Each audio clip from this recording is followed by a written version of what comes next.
जय श्री कृष्णा। श्रीमद् भागवत गीता छठा अध्याय।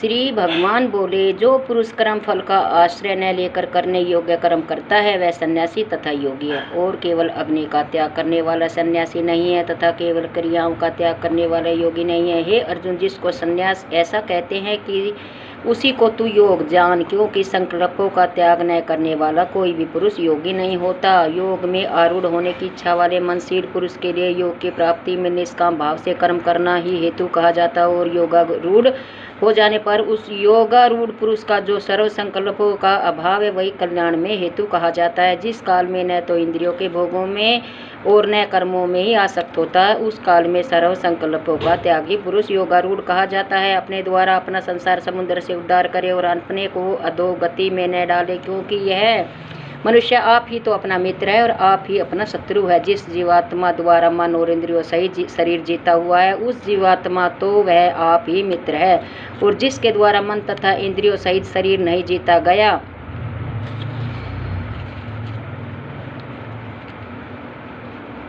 उसके लिए वह आप ही शत्रु के सुदृश्य शत्रुता में बरतता है। सर्दी गर्मी और सुख दुख आदि में तथा मान और अपमान में जिनके अंतकरण की वृत्तियां भली भांति शांत है, ऐसे स्वाधीन आत्मा वाले पुरुष के ज्ञान में सच्चिदानंद घन परमात्मा संयम प्रकार से स्थित है, सम्यक प्रकार से सभी तरह से स्थित है, अर्थात उसके ज्ञान में परमात्मा के सिवा अन्य कुछ है ही नहीं। जिसका अंतकरण ज्ञान विज्ञान से तृप्त है, जिसकी स्थिति विकार रहित है, जिसकी इंद्रिया भली भांति जीती हुई है, और जिसके लिए मिट्टी पत्थर और सोना समान है, बराबर है, वह योगी युक्त अर्थात भगवत प्राप्त है, ऐसे कहा जाता है। सुहृद, मित्र, वैरी, उदासीन, मध्यस्थ, द्वेष और बंधुगणों में, धर्मात्माओं में और पापियों में भी समान भाव रखने वाला अत्यंत श्रेष्ठ है। मन और इंद्रियों सहित शरीर को वश में रखने वाला आशय रहित और संग्रह रहित योगी अकेला ही एकांत स्थान में स्थित होकर आत्मा को निरंतर परमात्मा में लगावे। शुद्ध भूमि में जिसके ऊपर कर्मशकुशा, मृगछाला और वस्त्र बिछे हैं, जो न बहुत ऊंचा और न बहुत नीचा, ऐसे अपने आसन को स्थिर स्थापना करके उस आसन पर बैठकर चित्त और इंद्रियों की क्रियाओं को वश में रखते हुए मन को एकाग्र करके अंतकरण की शुद्धि के लिए योग का अभ्यास करे। काया, सिर और गले को समान एवं अचल धारण करके और स्थिर होकर अपनी नासिका के अग्रभाग पर दृष्टि जमाकर अन्य दिशाओं को न देखता हुआ ब्रह्मचारी के व्रत में स्थित भय रहित तथा भली भांति शांत अंतकरण वाला सावधान योगी मन को रोककर मुझ में चित्त वाला और मेरे परायण होकर स्थित होवे। वश में किए है मन वाला योगी इस प्रकार आत्मा को निरंतर मुझ परमेश्वर के स्वरूप में लगाता हुआ मुझ में रहने वाली परमानंद की पराकाष्ठा रूप शांति को प्राप्त होता है। हे अर्जुन, यह योग न तो बहुत खाने वाले को, न बिल्कुल खाने वाला, न बहुत सोने वाला स्वभाव वाला, न बहुत शयन करने वाला स्वभाव वाले का, और न सदा जागने वाला का है सिद्ध होता है। दुखों का नाश करने वाला योग तो यथा योग्य आहार विहार करने वाले का, कर्मों में यथा योग्य चेष्टा करने वाले का, और यथा योग्य सोने तथा जागने वाले का ही सिद्ध होता है।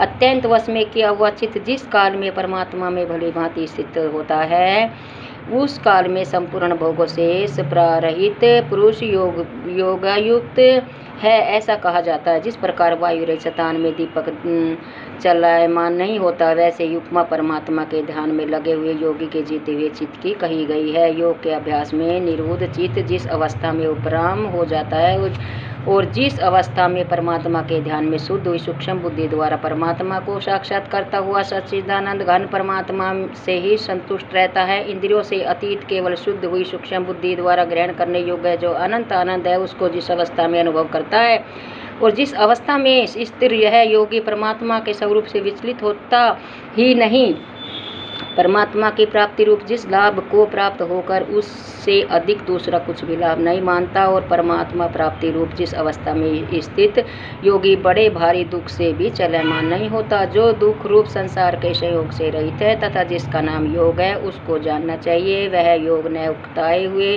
अर्थात धैर्य और उत्साह युक्त चित्त से निश्चय पूर्वक करना कर्तव्य है। संकल्प से उत्पन्न होने वाली संपूर्ण कामनाओं को निशेष रूप से त्याग कर और मन के द्वारा इंद्रियों के समुदाय को सभी ओर से भली भांति रोक कर कर्म से अभ्यास करता हुआ उपरीत को प्राप्त हो तथा धैर्य युक्त बुद्धि के द्वारा मन को परमात्मा में स्थित करके परमात्मा के सिवा और कुछ भी चिंतन न करे। यह स्थिर रहने वाला और अचंचल मन जिस शब्द आदि विषय के निमित्त से संसार में विचरता है उस विषय से रोककर यानी हटाकर उसे बार बार परमात्मा में निरुद्ध करे। क्योंकि जिसका मन भली भांति शांत है, जो पाप से रहित है और जिसका रजोगुण शांत हो गया है, ऐसे इस सच्चिदानंद घन ब्रह्मा साथ एक ही भाव हुए योगी को उत्तम आनंद प्राप्त होता है। वह पाप रहित योगी इस प्रकार निरंतर आत्मा को परमात्मा में लगाता हुआ सुख पूर्वक परमात्मा की प्राप्ति रूप अनंत आनंद का अनुभव करता है। सर्वव्यापी अनंत चेतन में एक ही भाव से स्थिर रूप योग से युक्त आत्मा वाला तथा सब में स्वभाव से रखने वाला योगी आत्मा को संपूर्ण भूतों में स्थित और संपूर्ण भूतों को आत्मा में कल्पित देखता है। जो पुरुष संपूर्ण भूतों में सबके आत्म रूप मुझ वासुदेव को ही व्यापक देखता है और संपूर्ण भूतों को मुझ वासुदेव के अंतर्गत देखता है, उसके लिए मैं अदृश्य नहीं होता और वह मेरे लिए अदृश्य नहीं होता। जो पुरुष एक ही भाव से स्थिर होकर संपूर्ण भूतों में आत्मा रूप से स्थित मुझ सच्चिदानंद घन वासुदेव को भजता है, वह योगी सब प्रकार से बरतता हुआ भी मुझ में बरतता है। हे अर्जुन, जो योगी अपनी भांति संपूर्ण भूतों में सम देखता और सुख अथवा दुख को भी सबसे सम देखता, वह योगी परम श्रेष्ठ माना गया है। अर्जुन बोले, हे मधुसूदन, जो यह योग अपने स्वभाव से कहा है, मैं मन के चंचल होने से मैं इसकी नित्य स्थिति को नहीं देखता हूँ। क्योंकि हे कृष्ण, यह मन बड़ा चंचल प्रथम स्वभाव वाला बड़ा दृढ़ और बलवान है, इसके लिए उसका वश में करना मैं वायु को रोकने की भांति अत्यंत दुष्कर मानता हूँ। श्री भगवान बोले, हे महाभाव, निसंदेह मन चंचल और कठिनाओं के वश में होने वाला है, परंतु हे कुंती पुत्र अर्जुन, यह अभ्यास और वैराग्य से वश में होता है। जिसका मन वश में किया हुआ नहीं है, ऐसे पुरुष योग दुष्पाव हैं और वश में किए हुए मन वाले प्रयत्नशील पुरुष द्वारा साधन से उसका प्राप्त होना सहज है। यह मेरा मत है। अर्जुन बोले, हे श्री कृष्ण, जो योग में श्रद्धा रखने वाला है किंतु संयमी नहीं है, इस कारण जिसका मन अंत काल में योग से विचलित हो गया है, ऐसा साधक योग की सिद्धि को अर्थात भगवत साक्षात्कार को न प्राप्त होकर किस गति को प्राप्त होता है। हे महाभाव, वह क्या भगवत प्राप्ति के मार्ग में मोहित और आश्रय सहित पुरुष छिन्न भिन्न बादल की भांति दोनों ओर से भ्रष्ट नष्ट नहीं हो जाता। हे कृष्ण, मेरे इस संशय को संपूर्ण रूप से छेदन करने के लिए आप ही योग्य है, क्योंकि आपके सिवा दूसरा इस संशय का छेदन करने वाला मिलना संभव नहीं है। श्री भगवान बोले, हे पार्थ, उस पुरुष का तो इस लोक में नाश होता है और न परलोक में ही, क्योंकि हे प्यारे, आत्मोद्वारों के लिए अर्थात भगवत प्राप्ति के लिए कर्म करने वाला कोई भी मनुष्य दुर्गति को प्राप्त नहीं होता। भोग भ्रष्ट पुरुष पुण्यवानों के लोकों को अर्थात स्वर्ग आदि उत्तम लोकों को प्राप्त होकर उनमें बहुत वर्षों तक निवास करके फिर शुद्ध आचरण वाले श्रीमान पुरुषों के घर में जन्म लेता है, अथवा वैराग्यवान पुरुष उन लोकों में न जाकर ज्ञानवान योगियों के ही कुल में जन्म लेता है। परंतु इस प्रकार का जो यह जन्म है सो संसार में निसंदेह अत्यंत दुर्लभ है। वहाँ उस पहले शरीर में संग्रह किए हुए बुद्धि संयोग को अर्थात संबुद्धि रूप योग के संस्कारों को अनायास से प्राप्त हो जाता है और एक कुरुनंदन उसके प्रभाव से वह फिर परमात्मा के प्राप्ति रूप सिद्धि के लिए पहले से भी बढ़कर प्राप्त प्रयत्न करता है। वह श्रीमानों के घर में जन्म लेने वाला योगाभ्रष्ट पराधीन हुआ और भी वह पहले के अभ्यास से ही निसंदेह भगवान की ओर आकर्षित किया जाता तथा संबंधी रूप योग का जिज्ञासु विवेदन में कई हुए सकाम कर्मों से फल को उल्लंघन कर जाता है। परंतु प्रयत्न पूर्वक अभ्यास करने वाला योग जो पिछले अनेक जन्मों के संस्कार बल से इसी जन्म में संशय सिद्धि होकर संपूर्ण पापों से रहित हो फिर तत्काल परमात्मा परम गति को प्राप्त हो जाता है। योगी तपस्वियों से श्रेष्ठ है, शास्त्र ज्ञानियों से भी श्रेष्ठ माना गया और सकाम कर्म करने वालों से भी योगी श्रेष्ठ है। इससे हे अर्जुन, तू योगी हो। संपूर्ण योगियों में भी जो श्रद्धावान योगी मुझ में लगे हुए अंतर आत्मा से मुझको निरंतर भजता है, वह योगी मुझे परम श्रेष्ठ माना गया है।